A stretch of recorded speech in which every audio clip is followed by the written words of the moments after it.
উনি তো বলে দেন কিন্তু কোনো কাজই হয় না।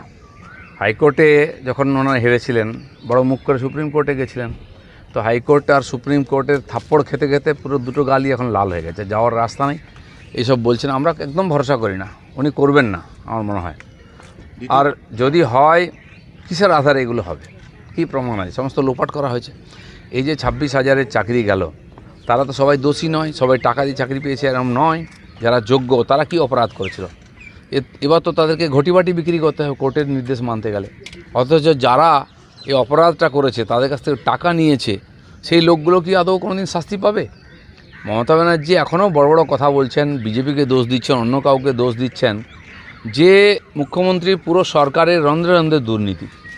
পার্টির নেতা থেকে সরকারি কর্মচারী সবাই দুর্নীতির সঙ্গে যুক্ত, মন্ত্রীরা যুক্ত। তিনি কি করে বড় বড় কথা বলেন? পশ্চিমবাংলার মানুষ যারা লাইন দিয়ে 500 টাকা আর অনুদান নিয়ে জীবন বেঁচে থাকতে হয়, তারা একাধবার ভুল করে ভোট দিয়েছেন। আমি জানি না এবারে 500 টাকা বা 1000 টাকার বিনিময়ে লোকে এই দুর্নীতিগ্রস্ত সরকারকে ভোট দেবে কিনা, কিন্তু অপরাধী যারা এবং সরকারে বসে আছে যারা, তাদের অবশ্যই সাজা পাওয়ার দরকার আছে। কালকে চাকরিহারাদের শহীদ মিনারের মঞ্চে আমি নিজেও সেখানে ফিজিক্যালি ছিলাম। তাদের বক্তব্য হচ্ছে যে বিকাশ রঞ্জন ভট্টাচার্য তাদের ক্ষতি করে গেছেন, তৃণমূল সরকার তো ক্ষতি করেইছেন, এবং আপনার নাম করে, শুভেন্দু অধিকারীর নাম করে, সুকান্ত মজুমদারের নাম করে তারা বলেছেন যে এই 26,000 লাশের ওপর দিয়ে আপনারা 26 সালে ক্ষমতায় আসতে চাইছেন। শুনুন, এটা তো বলতেই হবে, কারণ তারা অপরাধ করেছেন, তারা জানেন। যারা যোগ্য প্রার্থী চাকরি পেয়েছেন, এই অপরাধীদের জন্য তারা আজকে অন্যায়ের বলি হয়েছেন।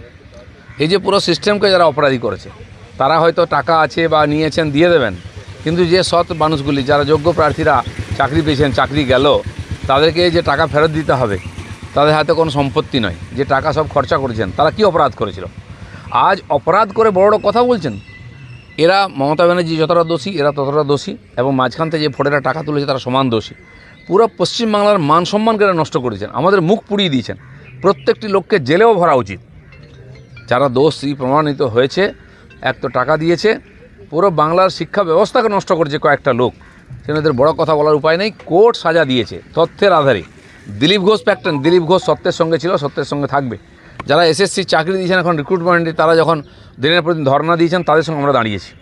যারা ডিপ্রাইভ হয়েছে, যারা বিনা কারণে অন্যায়ের শিকার হয়েছে, আমরা তাদের সঙ্গে লড়বো। কিন্তু যারা চোর, যারা চাকরি কেনে, তাদের সঙ্গে আমরা কখনো দাঁড়াবো না। এই ক্ষেত্রে যেটা সবথেকে গুরুত্বপূর্ণ প্রশ্ন উঠছে, 26-এর ভোট আসছে, অভয়া আমরা ভুলে গেছি, আমরা কি এই 26,000ও 26-এর আগে ভুলে যাবো সবাই? মানে অন্যভাবে মানুষের স্মৃতি তো ছোট, মানুষকে এমনভাবে এখানে চাপে রাখা হয়েছে, তার এদিক ওদিক তাকাবার মতো সময় নেই, অবস্থাও নেই। তাকে বেঁচে থাকার জন্য সংঘর্ষ করতে হয়। কিন্তু সারা বছর কোনো না কোনো সরকারের অকম্মা নীতি, অযোগ্যতা, অপরাধের জন্য আমাদেরকে আন্দোলন করতে হয়, চলতেই থাকবে। মানুষের স্মৃতিতে এগুলো সব থাকছে। আমার মনে হয় 26-এর ইলেকশনে তারা ভাববেন এটা, যে কতদিন এই পাপী সরকারকে মাথায় করে বয়ে বেড়াবেন। 26,000 চাকরি ইতিমধ্যেই বাতিল হয়েছে, সেখানে বিজেপি এবং সিপিএম এর ঘাড়ে দায় চাপাচ্ছেন মুখ্যমন্ত্রী। টাকা নিল মুখ্যমন্ত্রীর বাড়ির লোকেরা, পার্টির লোকেরা, সরকারের লোকেরা, হয়তো ওনার পরিবারের থেকে বেনিফিশিয়ারি, আর দোষ হলো সিপিএম কংগ্রেসের। উনি কি এখনও মানুষকে এরকম ভাবছেন? মানুষের পিঠ দেওয়ালে ঠেকে গেছে, মানুষ এর যোগ্য বিচার করবে। মমতা ব্যানার্জি বলেছেন স্টাডি করতে দিলে আমরাই তো খুঁজে বার করতাম কারা যোগ্য কারা অযোগ্য, সেই সুযোগটাই তো আমাদের দিল। এতদিন কী করছিলেন আপনি? দিব্যি টাকা পয়সা নিয়ে খেয়ে হজম করে বসেছিলেন। মানুষ বাধ্য হয়ে কোর্টে গেছে। কেন? এখানে সরকারের প্রত্যেকটি ফয়সালার বিরুদ্ধে মানুষকে কোর্টে যেতে হয়, কারণ হয় আপনি সিদ্ধান্ত নেন না, নাহলে সত্যকে চাপা দিয়ে সবসময় মিথ্যাকে সামনে নিয়ে আসেন, দোষীদের বাঁচাবার চেষ্টা করেন। কী করছিলেন আপনি? দিব্যি টাকা পয়সা নিয়ে খেয়ে হজম করে বসেছিলেন। মানুষ বাধ্য হয়ে কোর্টে গেছে। কেন? এখানে সরকারের প্রত্যেকটি ফয়সালার বিরুদ্ধে মানুষকে কোর্টে যেতে হয়, কারণ হয় আপনি সিদ্ধান্ত নেন না, নাহলে সত্যকে চাপা দিয়ে সবসময় মিথ্যাকে সামনে নিয়ে আসেন, দোষীদের বাঁচাবার চেষ্টা করেন। তাই কথায় কথায় লোককে আদালতে যেতে হয়।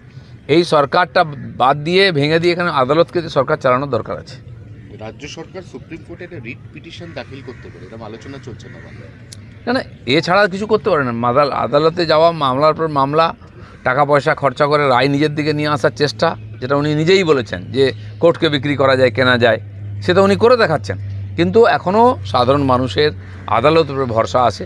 সে লোয়ার কোর্ট, আপার কোর্ট, হাইকোর্ট, সুপ্রিম কোর্ট, যেখানে হোক, একদিন সত্য সামনে আসবে, এবং আরজি করে সত্যও সামনে আসবে। রামনবমীর মিছিলের অনুমতি পেতে যেরকমভাবে বারবার ধরে আদালতের দ্বারস্থ হতে হচ্ছে, দেখা যাচ্ছে পুলিশ অতি সক্রিয়তার ভূমিকা নিচ্ছে। কোথাও পোস্টার পড়লে সেখান থেকে তুলে নিচ্ছে, কেএমসি সেই পোস্টার তুলে নিচ্ছে। পুলিশের ভয়ের কারণ আছে। পুলিশ যদি রামনবমীর পোস্টার নামিয়ে দেয় তাহলে তো এরা সমাজবিরোধীর ভূমিকা পালন করছে, আমরা সেভাবে পুলিশকে ট্রিট করব। কিন্তু আমার প্রশ্ন হচ্ছে পুলিশ তো ভয় করছে, কারণ তাদের যোগ্যতা ক্ষমতা নেই, বড় প্রোগ্রাম হলে সারা বাংলাব্যাপী সামলানোর তাদের লোকজন নাই। কিন্তু কিছু পার্টি বা টিএমসি নাকি বলছে 5 তারিখ 6 তারিখ তারা ধর্ণা দেবে, রাস্তায় নামবে। ভাই তোমাদের পরব ঈদ তো হয়ে গেছে, তোমরা এখন রাস্তায় নামবে? ঈদেতে যেমন নামাজ পড়েছো, এখানে তো করার কিছু নেই। আমরা ঈদের রোজা করি না, আমরা ইফতার করি না, কিন্তু পরের দিন সিন্নি খেয়েছি। সেরকম আসো, রামনবমীতে পুজো তো ভাগ নাও, প্রসাদ খাও, বাড়িতে থাকো, পুণ্য সঞ্চয় করো। যদি রাস্তায় বেরিয়ে বাধা দেওয়ার চেষ্টা করো, লক্ষ লক্ষ লোক রাস্তায় নামবে, উপর দিয়ে মারিয়ে চলে যাবে।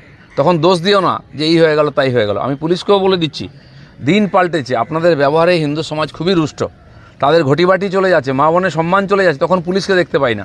বাড়িঘর দোকান লুট হয়ে গেল মালদায় মুর্শিদাবাদে, কাউ পুলিশকে দেখতে পেলাম না, কাউকে অ্যারেস্ট করে না। আর যদি ব্যাগড়া দিতে চাও, আমি চ্যালেঞ্জ করছি পুরো হিন্দু সমাজকে, বলছি আমরা পেছনে আছি, যা করার করুন সব সামলে নেবো। মমতা ব্যানার্জির বড় কথা আমরা দেখে নেব। আর যারা এই রাস্তায় নামবে রামনবমীর দিন ডিস্টার্ব করবে, ভুলে যাও না আজকে সেই হিন্দু সমাজ নেই। 66 কোটি হিন্দু এক জায়গায় হয়েছে মহাকুম্ভতে, আর পশ্চিমবাংলার হিন্দু সবচেয়ে বেশি ভয়ের মধ্যে আছে যে তোমরা এটাকে বাংলাদেশ বানিয়ে দিচ্ছ। তার যোগ্য জবাব তোমরা পাবে। মুখ্যমন্ত্রী মমতা বন্দ্যোপাধ্যায় নবান্ন থেকে বারবার বলছেন রামনবমীতে অশান্তি এড়ান, রামনবমীতে 19 তারিখে অশান্তি এড়াতে চাইছেন, অশান্তির আবহাওয়া তৈরি করে হিন্দুদেরকে বদনাম করার চেষ্টা করছেন। কিন্তু উনি সুবিধা করতে পারবেন না। ওনার যে চালাকি, দাঙ্গা হাঙ্গা করে হিন্দুর উৎসবকে বন্ধ করা, হিন্দুদের ভয় পাই দেওয়া যাতে রাস্তায় না বেরোয়, এই সমস্ত বাধা কেটে গেছে, মানুষ এগুলো বলে গেছে। ওনার এই হিন্দু সমাজ জানে এই সরকার মমতা ব্যানার্জি যতদিন ক্ষমতায় থাকবেন আমাদের ভবিষ্যৎ তত অন্ধকার হয়ে যাবে।